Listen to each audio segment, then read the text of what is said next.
From the vacation capital of the world, it's the Nick Carioti Show. All right, so can you tell our listeners a little bit about how a title company is actually structured? And, we know you have an underwriter, I understand. But, for instance, walk us through a couple steps. You get a call from either a client or, more likely, a realtor who says, I'm dropping off a contract to you. I need you to start this deal. Walk us through a few minutes of that. Okay, sure, absolutely. Well, basically, like I said, we have the underwriter. That's our umbrella, and without them, we cannot operate. That's first. Right. When a client comes in and says, okay, here's a contract, I need you to handle this closing for me.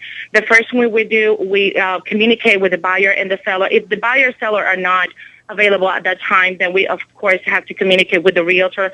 So usually the seller is the one that chooses the title company. They bring us the contract, and at that moment we communicate with the buyer or the buyer's agent and wanted to know the information about that buyer.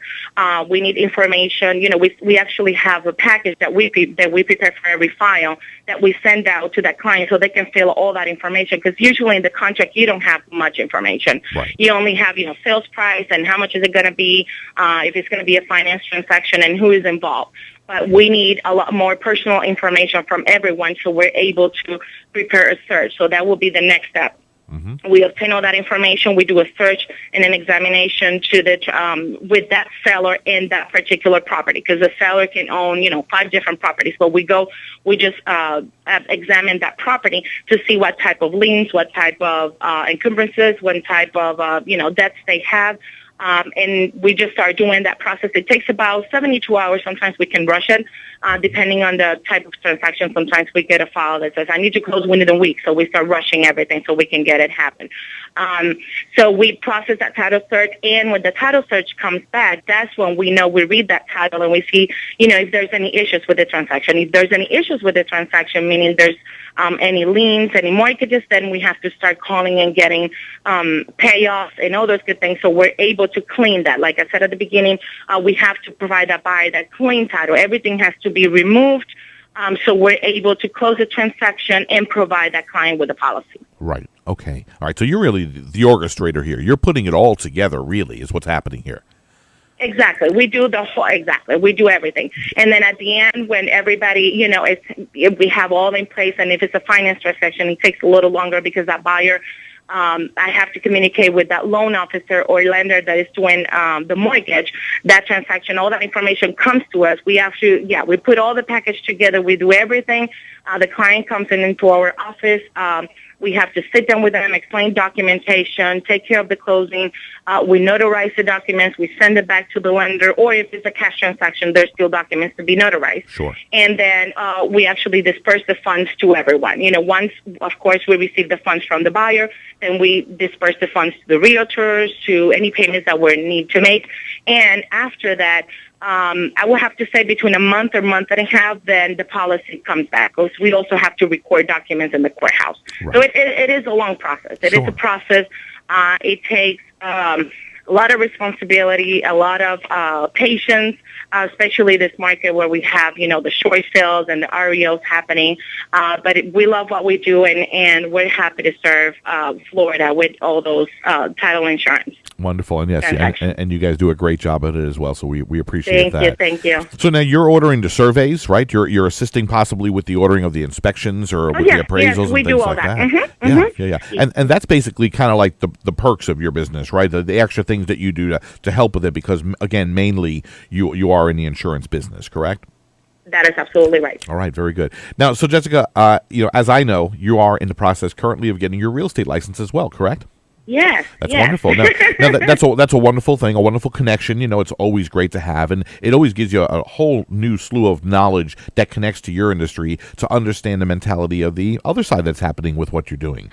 So, that's exactly what I've been experiencing because, of course, as a title agent, you need to know what's going on that other side. But actually going to school and going page by page on that book is so interesting to know, oh, my God, all the good things that, the realtors and actually their responsibilities is they have their they're liable for many other things too. So Sure. it is very interesting to learn that other side, which I knew a little bit of it. Let's Yeah. say, maybe 50%. Let's say 50%, but Right. the other 50%, it's been amazing Yeah. learning that. Yeah, exactly. And that's why I always love having people in classes who have been in a related field, because they get to see, just like you're seeing, how it is so directly connected, and how Yes, that little bit of yes. extra knowledge that's going to add on to what you have, which is an immense right now, it's going to help so much. It just gives you a much better, stronger understanding of what's happening out there.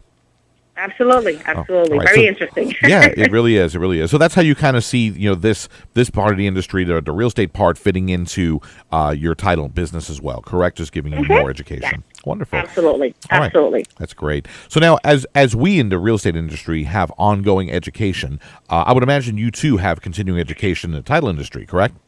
Yes, on a yearly basis, we have to assist to seminars and continuing education to see what's happening, any changes. The title industry does not change like I would have to say on a yearly basis, but there are some changes, and actually our underwriter keeps us, even let's say if there's not a seminar going on right now, but if there's any changes or anything going on out there, they actually send us an email and inform us all the time of what's going on. Sure. That is absolutely correct. And we have to, like realtors, we have to pay our fees.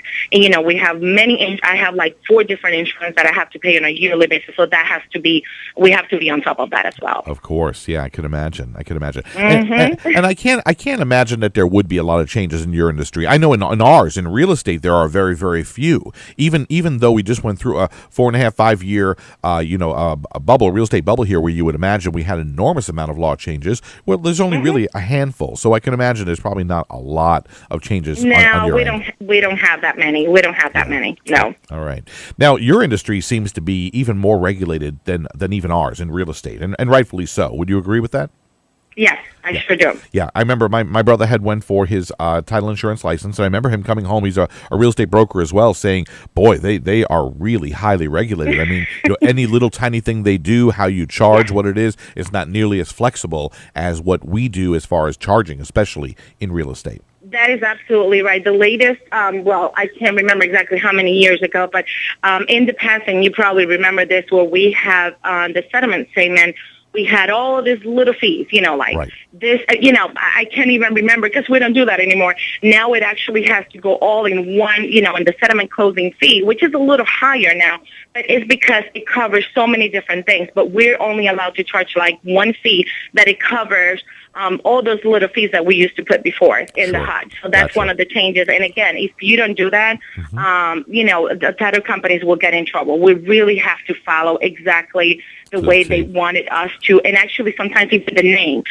like you name a fee, if you don't put it exactly the way, it should be done, we can get in really big trouble. So Sure. they are that picky. Yes. Yeah, absolutely. Well, yeah, you deal with RESPA, the Real Estate Settlement Procedure Act, like we do, and again, their biggest thing is the closing statement itself that they created, and the mandatory usage of that HUD 1 or HUD Form 1. Yeah, so and that's all you. That's all in your hands, So whatever happens there, whatever's not in there, boy, yeah. Absolutely. I can remember over the years, quite often, we would call on a deal that's going to be closing in a few days or in a week or two, and we would request from the title agent a copy of the closing statement, which is rarely ever completed or ready till maybe a day or two before the closing. Sometimes not even That is there. right. And that's still the same, and sometimes it's really tough. Yeah, it's tough because we're waiting for that package. I like to say the holy package. I say from the lender, package. the holy I love package. that one. Yes, exactly, because that is the final nail. That I don't want to say nail in the coffin, but that's fine. That's the final straw that's going to put the whole thing together to let us understand, what the seller is going to net at closing, what the buyer needs to bring to closing. Those are all last minute numbers, correct? That's absolutely right. In a cash deal, it's not usually a big problem. We can actually, have a HUD ready in about 3 days, let's say. Yeah. But when it comes to finance transaction, that is absolutely right, because the buyer's lender is not ready with the package. So sometimes we get the package the same day. Yeah. And to prepare all the documentation, it takes, a few hours for us to get that done and to get it approved by the lender, because it's not only for us to prepare, it has to be approved by them before we can actually let everybody know, hey, this is how much you bring in the closing. These are the final figures. So Right. it is very stressful. And sometimes when it's a finance transaction and a short sale transaction as well, it gets complicated, but we're so used to it. For us, it's, a piece of cake. Yeah, of course. Once you have it streamlined, and it's what you do every day, several times Absolutely. a day, it becomes second nature, I would imagine. Now, Exactly. you're the right person for me to ask this question, because over the years, myself as a real estate broker, I've had a lot of transactions, and I see what happens at the closing table. And what often happens, if we're not careful or if we don't plan on this prior, what happens a lot is the lender at the last minute has made some changes. They've done that tri-merge, they've done that rapid rescore, and now they're noticing that some of the other credit agencies are not coinciding with what they saw originally, perhaps with Equifax or something like that. And now all of a sudden the interest rate's changing, the monthly payment is changing. They might have even stuck in a prepayment penalty. How often are you seeing these days in this market, how often are you seeing major changes that the buyers are usually shocked about or upset about at closing? Honestly, the fees that are usually shocking, sometimes it has to do when not much with the lender, because now the regulations are that the actual lender has to provide a good faith estimate to that buyer. So lately, I have to say that the fees have been, somewhat the same when it comes to interest rate and everything. I don't do mortgages, so I'm not an expert on this area, but they've been actually pretty good at that. When I sit because when I get the package from that lender, I sit with the client and I always explain, I don't know exactly what your fees, what you agreed on. So if I tell you something and we're reading over here, just don't be surprised, but let me know if something changed. Right. So I actually can call your loan officer. But I have to say that they've been pretty good with this. That's great. I guess that the regulations on their side are as strong and as they are for us. So they have to be very careful what they do with the fees and all that kind of stuff. That's really good to hear. I'm happy to hear that. So you're not seeing so many people walking away from the deal at the closing table? No, absolutely not. Absolutely Wonderful. not. That's great. No. And of course, the fact of the matter is, we're at such a great time for buyers right now with, prices at historic lows and interest rates at historic lows that even if there's a minor change at the closing table, it's usually such an astronomically great deal anyway. There's no reason for them to really walk.